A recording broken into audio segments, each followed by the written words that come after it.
Welcome to the Deep Dive. This is where we take a stack of really compelling sources, we tear them apart, and we give you the essential insights you need. And today, we are tackling one of the, I think, biggest myths in modern life, which is the definition of success. We're moving beyond, the traditional metrics of dollars and cents to explore what our research calls real wealth. Our sources for this are a really fascinating blend. We've got personal reflection from business leaders, but also some cutting-edge neuroscience. And the main idea is this. True abundance isn't a single number in your bank account. It's more like a holistic portfolio of assets. So our mission today is to give you the science and the essential structure of that portfolio so you can really assess your own resources for, long-term fulfillment. And that reframing is just so key. We have to understand that when we talk about real wealth, we are immediately moving the conversation off the balance sheet. Right. It's a fundamentally holistic thing. We have to recognize these 5 core components that really make up genuine abundance. So you've got your physical and mental health, the strength of your relationships, the quality of your experiences, this continuous effort of personal growth, and this one is critical, your underlying sense of purpose. I want to drill down on that right away because it just highlights this central paradox of ambition that our sources keep coming back to. We've all seen it, right? Or maybe even lived it. Someone works relentlessly for years. They hit a huge financial milestone, a massive savings goal, a successful exit, a big promotion. And yet, when the champagne starts flowing, they feel this kind of persistent, empty ache. Why does getting the ultimate goal so often fail to deliver that ultimate satisfaction? It's a direct result of let's call it a misallocated investment portfolio. The emptiness is a symptom. It's a symptom of neglecting those vital non-financial assets. Our sources are absolutely clear on this. In that hyper-focused pursuit of financial success, people often sacrifice their foundational well-being or their meaningful connections or their inner life.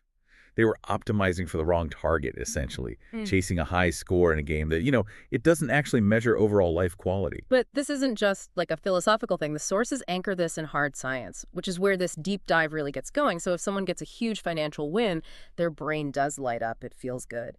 Can we dig into that? What is the neurological difference between that feeling and true sustained contentment? Yeah, what's fascinating here is that the 2 types of reward activate entirely distinct neural systems. Okay.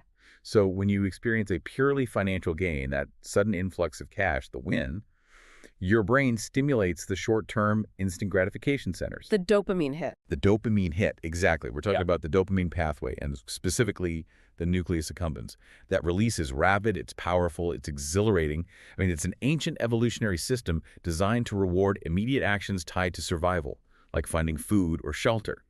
It feels incredibly good, but by its very design, that pleasure is fleeting. So the dopamine hit is the neurological equivalent of a sugar rush. It gives you this immediate energy, but then you crash and you start looking for the next fix. Precisely. Now contrast that with sustained well-being, that feeling that life is meaningful and safe and rich.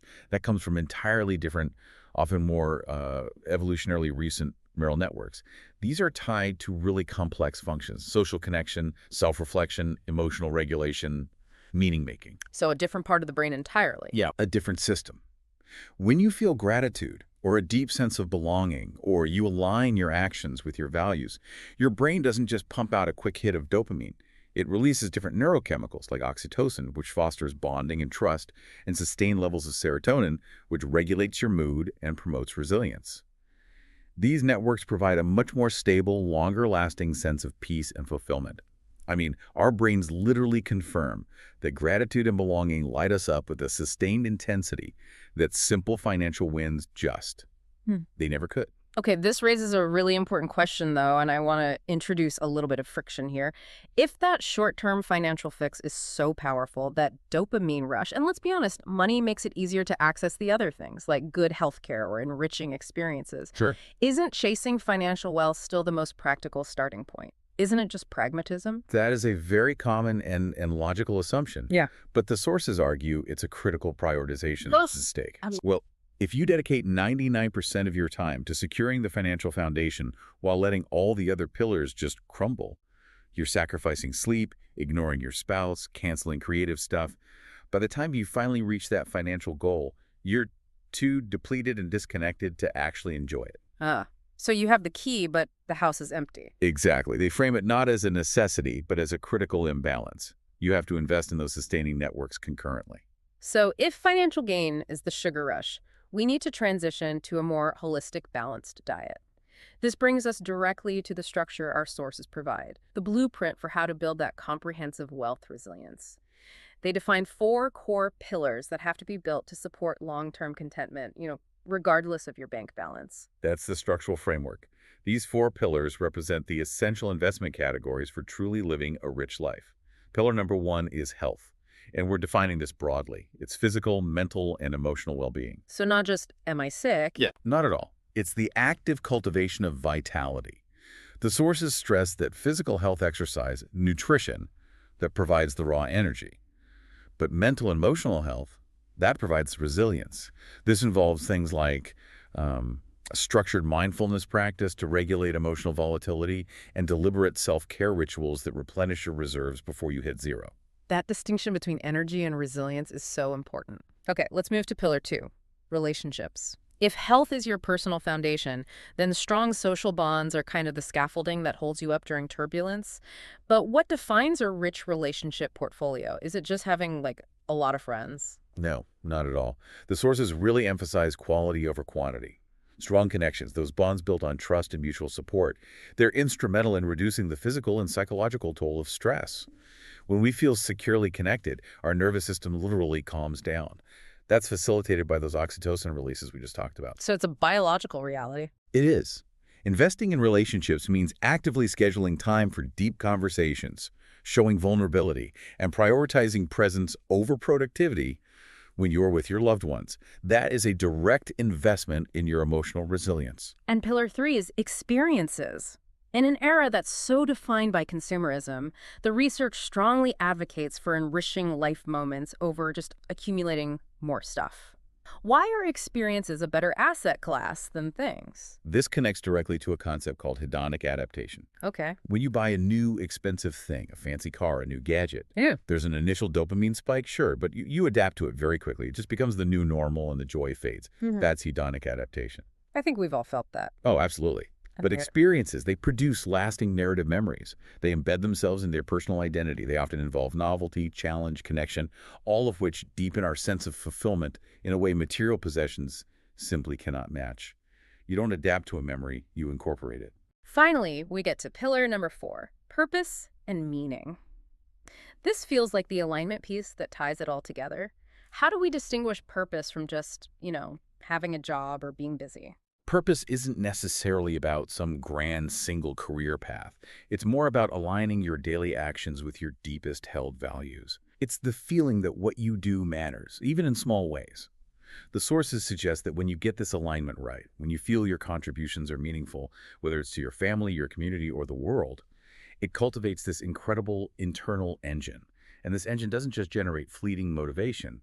It provides a deep, pervasive satisfaction and that long-term contentment that, again, financial gain alone can never provide. That framework, health, relationships, experiences, and purpose, it can still feel a little academic. A bit abstract. A bit abstract. So Yeah. to make it real, let's pivot to that powerful grounding anecdote that was shared in the source material. It just captures that moment of fundamental recalibration so well. It's a profound story. The author, who had been completely consumed by scaling their business, just pouring every ounce of energy into projects and growth metrics, describes reaching a breaking point. Exhaustion, anxiety. Their life was, on paper, successful.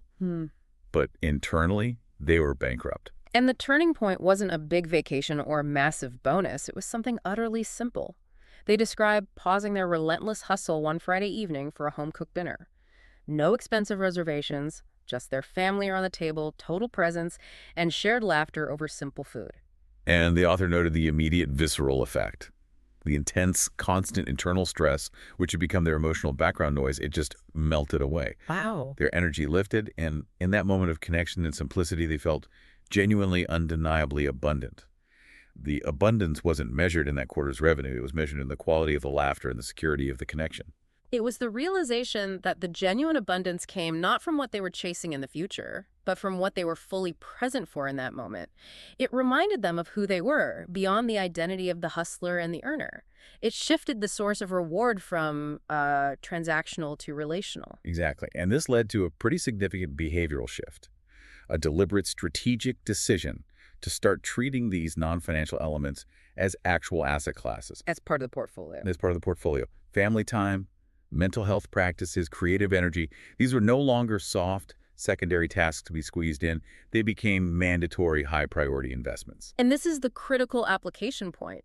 The sources suggest that the more these non-financial elements, these emotional, relational, physical assets are intentionally nurtured, the easier the money side flows. Because you're approaching financial challenges from a place of resilience and security, not scarcity and panic. That's the real shift. Moving from a scarcity mindset, where you feel like you never have enough of anything, to an abundance mindset, where you recognize the richness you already possess and use that internal stability as a foundation for external success. So let's get specific. For the listener who is ready to reallocate their own portfolio toward this holistic wealth, what are the actionable investment strategies? How do we engage in cultivation practices that literally help rewire the brain toward optimism and deeper fulfillment? The sources outline 5 critical daily habits, and they're all designed to engage those deeper neural networks we discussed. First, gratitude journaling. And this isn't just about saying thanks, it's about training your brain to focus on positive impulse. It strengthens those neural pathways for sustained contentment, and it offsets the negativity bias that often keeps us chasing that next financial fix. Second is mindfulness, even just 5 minutes a day. This practice improves emotional regulation and strengthens the parts of the brain associated with self-reflection. It gives you the clarity you need to identify true value over fleeting desire. Third is lifelong learning. Engaging your curiosity keeps the brain dynamic and introduces novelty, which feeds that experience pillar and contributes to your sense of purpose. And the final two, they tie directly back to the pillars we talked about. They do. Fourth is nourishing relationships, which means proactively scheduling quality time, not just, defaulting to whatever's convenient. And fifth, aligning daily choices with values. Okay, what does that look like? Well, it might mean saying no to a lucrative project that compromises your health, or choosing a Saturday afternoon hike over an extra shift if your value is health and experience. These small daily alignments are what truly build that long-term pillar of purpose. This brings us full circle, really, to the synthesis of this entire deep dive. The truly richest moments happen when you successfully integrate all these elements. When you use the financial wealth you've built or the wealth of time and energy you've cultivated to create joy, security, and beautiful memories with the people who matter most. I mean, that is the sustainable, long-term return on investment. Our sources really compel us to accept that chasing financial metrics alone is an inherently incomplete and ultimately an unsustainable strategy. Real success, according to the research, requires building those 4 pillars: health, relationships, experiences, and purpose, not as afterthoughts, but as foundational assets that support and amplify any financial structure you build. Exactly. And as you integrate this holistic model into your own life, we really want to encourage you to use this knowledge as a moment for immediate recalibration. Just look at your life right now and ask yourself this strategic question. Using the framework we built today, what kind of wealth are you truly committed to building this year? And crucially, how will you measure that success in a way that extends far beyond your bank balance? Your measurement criteria include minutes spent in deep connection, the frequency of true laughter, or the hours dedicated to purpose-driven work. That shift in measurement, that is where the sustained abundance really begins.